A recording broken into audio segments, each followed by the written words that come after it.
RCBಗೆ ರಜತ್ ಪಟ್ಟಿದಾರ್ ರಾಗಮ್ಮನ್ನ ದುರಂದರ್ಗಿಂತ ರೋಮಾಂಚನ. Last year ಕಪ್ಪು ನಮ್ದೆ, ಈ ಇಯರ್ ಕಪ್ಪು ನಮ್ದೆ, ನೆಕ್ಸ್ಟ್ ಇಯರ್ ಕಪ್ಪು ನಮ್ದೆ. ಬರ್ದಿಟ್ಕೊಳ್ಳಿ ಏಟರ್ಸ್ ಹಿಂದೆ.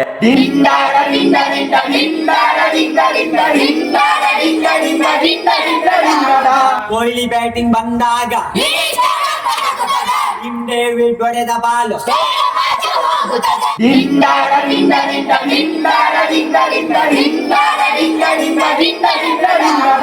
ಏಳು ವರ್ಷಗಳು ಸತತವಾಗಿ ಸೋತಾಗ ಆದಂತ ಅವಮಾನ.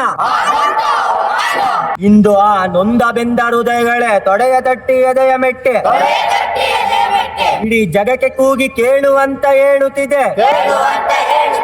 ಇದು ಹೊಸ ಅಧ್ಯಾಯ.